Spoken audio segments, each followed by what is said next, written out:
नमस्कार दोस्तों, आप सभी का साहित्य ज्ञान पर हार्दिक स्वागत है। तो दोस्तों, जैसा कि हम हिंदी व्याकरण का अध्ययन कर रहे थे, पिछली क्लास में हमने जो वाक्य अशुद्धि है उसका अध्ययन किया था कि किस प्रकार से वाक्यों की अशुद्धियों की पहचान की जाती है। ये इन सब का अध्ययन हमने पिछली क्लास में कर लिया था। अगर आपने वो क्लास नहीं देखी हो तो आप उस क्लास को देख सकते हो। प्ले लिस्ट बनी हुई है हिंदी व्याकरण के नाम से। तो हमारी जितनी भी क्लासें हुई है वो सारी क्लास आपको वहाँ मिल जाएगी। तो आप वन बाय देख सकते हो उन क्लासों को वहाँ पर। और ये क्लासें रीट पात्रता परीक्षा 2025 RPSC first grade, second grade, third grade या जिस किसी भी एग्जाम में जहाँ पर हिंदी व्याकरण पूछी जाती है उन सब के लिए बहुत ही महत्वपूर्ण होने वाली है। आज की क्लास में हम विराम चिन्ह, जो कि परीक्षाओं के लिए बहुत ही इंपॉर्टेंट टॉपिक है, इसका अध्ययन करेंगे। तो बने रहे हमारी क्लास में लास्ट तक। शुरू करते हैं आज की क्लास को। विराम चिन्ह। विराम का शाब्दिक अर्थ होता है ठहराव या रुकना। किसी भी भाषा को बोलते, पढ़ते या लिखते समय या किसी कथन को समझाने के लिए अथवा भावों को स्पष्ट करने के लिए वाक्यों के बीच में या अंत में थोड़ा रुकना होता है और इसी रुकावट का संकेत देने वाले लिखित चिन्ह विराम चिन्ह कहलाते हैं। विराम चिन्ह के प्रयोग से भावों को आसानी से समझा जा सकता है और भाषा में स्पष्टता आती है। यदि उचित स्थान पर इनका प्रयोग न किया जाए तो अर्थ का अनर्थ हो सकता है। जैसे उदाहरण के तौर पर रोको मत जाने दो, रोको मत जाने दो। अब यहाँ पर दोस्तों, यहाँ पर जो विराम लगा है इसमें अर्थ बदल रहा है। रोक एक का अर्थ तो रोको यानी कि यहाँ पर रोको मत जाने दो, और दूसरे में रोको मत यानी कि किसी व्यक्ति के बारे में कह रहे हैं कि इनको रोको मत, इनको जाने दो। पहले में तो है कि रोको मत जाने दो और दूसरे में है रोको मत जाने दो। तो हिंदी में कई तरह के विराम चिन्हों का प्रयोग किया जाता है। कौन कौन से देखते हैं दोस्तों। प्रमुख विराम चिन्ह। पूर्ण विराम, ये पूर्ण विराम का चिन्ह इस प्रकार होगा। अर्धविराम, अर्धविराम ये। अल्पविराम, ये अल्पविराम का चिन्ह। प्रश्नसूचक, प्रश्नसूचक के यह शब्द, ये चिन्ह हो जाएगा प्रश्नसूचक का ये। विस्मय सूचक इस प्रकार। योजक चिन्ह इस प्रकार का होगा। निर्देशक चिन्ह इससे थोड़ा बड़ा होगा। निर्देशक ये तो योजक हो जाएगा और ये निर्देशक हो जाएगा। अगला देखते हैं उद्धरण चिन्ह। ये उद्धरण चिन्ह इस प्रकार, ये दोहरा उद्धरण है। अगर हमें इकेरा उद्धरण देना हो, प्रयोग करना हो तो एक इकेरा उद्धरण इस प्रकार होगा। ऐसे ऐसे दोस्तों देखिए, ऐसे होगा इसका प्रयोग। ये तो है दोहरा उद्धरण और यह है इकेरा उद्धरण। आगे देखिए कोष्टक चिन्ह। कोष्टक चिन्ह इस प्रकार होगा। विवरण चिन्ह, विवरण चिन्ह विवरण चिन्ह हो जाएगा ये वाला, ये विवरण चिन्ह। त्रुटि चिन्ह या हंसपद चिन्ह, ये इस प्रकार। संक्षेप सूचक चिन्ह या लगाव चिन्ह, ये संक्षेप सूचक सब चिन्ह हो जाएगा। तो बारी बारी से इनका वर्णन करते हैं, बढ़ते हैं इनके बारे में। पूर्ण विराम। पूर्ण विराम का प्रयोग वाक्य पूरा होने पर किया जाता है। जहाँ प्रश्न पूछा जाता है उसे छोड़कर हर प्रकार के वाक्यों में के अंत में इसका प्रयोग किया जाता है। यानी कि जहाँ पर प्रश्न पूछा जाता है वहाँ पर पूर्ण विराम का प्रयोग नहीं किया जाता है। क्यों? क्योंकि वहाँ पर प्रश्नसूचक शब्द का प्रयोग किया जाता है। उदाहरण देखते, जैसे सुबह का समय था तो यहाँ पर पूर्ण विराम लगेगा। भारत मेरा देश है, ये पूर्ण विराम। वह कितना सुंदर चित्र है, तो यहाँ पर भी विराम चिन्ह आएगा और ये भी इसमें भी द्विबोधक चिन्ह है। विस्मयादिबोधक चिन्ह का प्रयोग यहाँ वाक्य के शुरुआत में होता है।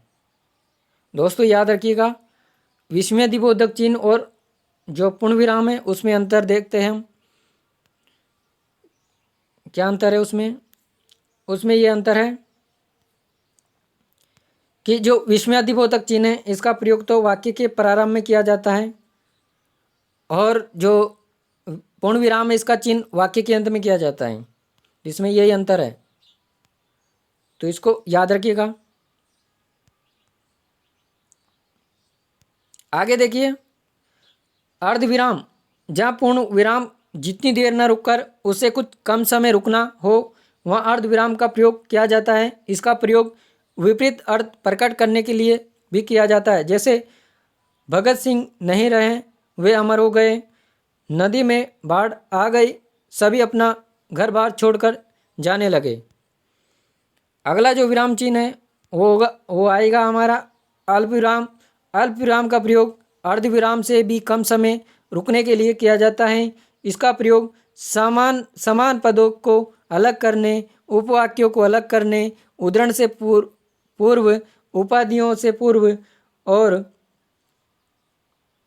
संबोधन और अभिवादन के बाद आदि स्थानों पर इसका प्रयोग किया जाता है।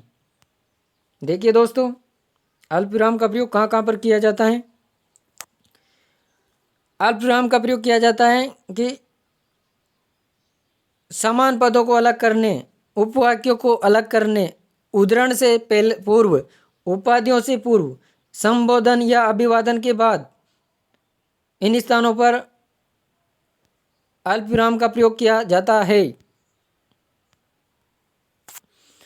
अगला जो अल्पविराम है वो हमारा है प्रश्न सूचक चिन्ह। प्रश्न सूचक चिन्ह का प्रयोग प्रश्नवाचक वाक्यों या शब्दों के अंत में किया जाता है।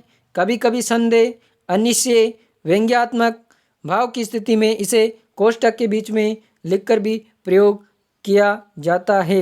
जैसे, क्या तुम अपना गृह कार्य पूरा कर लिया? क्या तुमने अपना गृह कार्य पूरा कर लिया? तो ये प्रश्नवाचक चिन्ह हो जाएगा। तुम कब आओगे? तो यहाँ पर कब आओगे प्रश्नवाचक चिन्ह का प्रयोग। अगला जो हमारा विराम चिन्ह है वो है विस्मयादिबोधक। विस्मयादिबोधक या विस्मयासूचक शब्द, विस्मयसूचक चिन्ह खुशी, हर्ष, घृणा, दुख, करुणा, दया, शोक, विस्मय आदि भावों को प्रकट करने के लिए इस चिन्ह का प्रयोग किया जाता है। संबोधन के बाद भी इसका प्रयोग किया जाता है। जैसे, वह कितना सुंदर पक्षी है, खुशी के लिए। अरे तुम आ गए, अरे तुम आ गए, आश्चर्य। ओहो ओहो तुम्हारे साथ तो बहुत बुरा हुआ, दुख। ओहो तुम्हारे साथ तो बहुत बुरा हुआ, दुख। अगला जो हमारा विराम चिन्ह है वो है कौन सा है? योजक चिन्ह। इस प्रकार के चिन्ह का प्रयोग युग्म शब्दों के मध्य या दो शब्दों में संबंध स्पष्ट करने के लिए शब्दों तथा शब्दों को दोहराने की स्थिति में, जैसे पिलासा, खेलते खेलते, दुख या सुख। दोस्तों याद रखिएगा, योजक चिन्ह का प्रयोग द्वंद्व समास में भी किया जाता है और जो पुनरुक्ति शब्द होते हैं उसमें भी द्वंद्व समास का प्रयोग किया जाता है। उसमें भी योजक चिन्ह का प्रयोग किया जाता है पुनरुक्ति शब्दों में। उदाहरण देखते, सभी के जीवन में सुख दुख तो आते ही रहते हैं। सुख दुख, सुख और दुख, यहाँ पर योजक चिन्ह का प्रयोग हुआ है।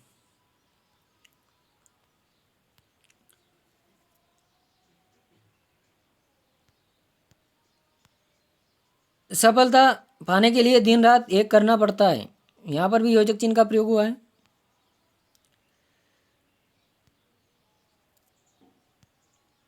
अगला जो हमारा जो विराम चिन्ह है वो है निर्देशक चिन्ह।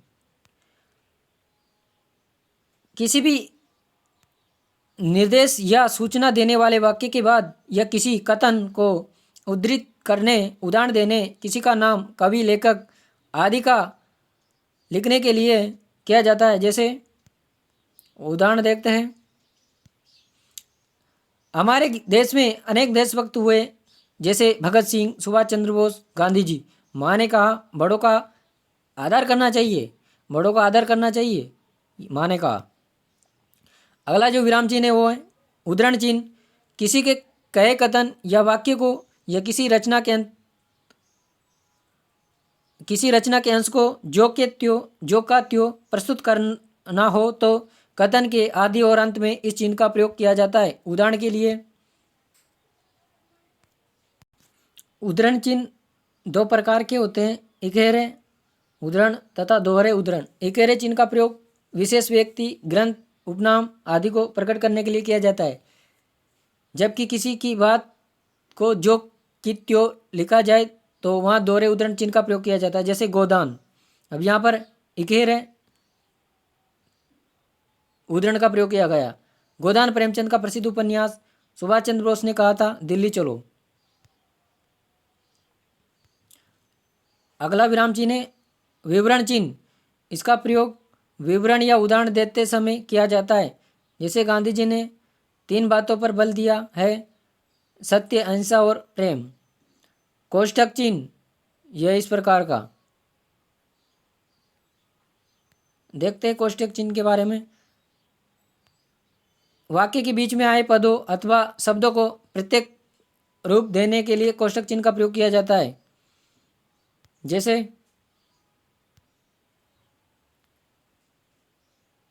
यहाँ चारों वेदों जैसे साम, ऋग, यजुर और अथर्ववेद की महत्ता बताई गई है।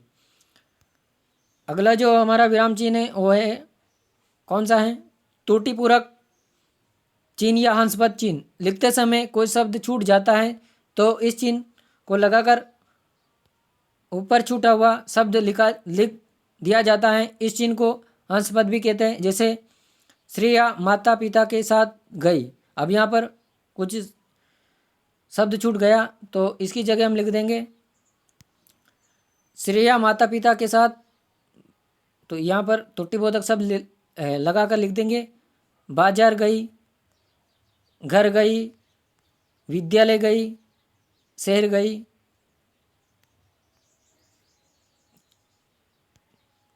अगला जो हमारा विराम चिन्ह है वो संक्षेप सूचक। किसी शब्द को संक्षेप में लिखने के लिए इसका प्रयोग किया जाता है। उस शब्द का पहला अक्षर लिखकर उसके आगे बिंदु ऐसा वाला है ना लगा देता है। ये शून्य लाघव चिन्ह नाम से जाना जाता है।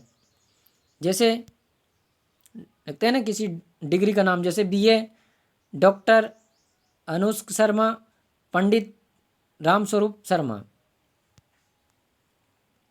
तो दोस्तों ये थी हमारी विराम चिन्ह से संबंधित आज की क्लास। मिलते हैं नए टॉपिक के साथ, तब तक के लिए धन्यवाद।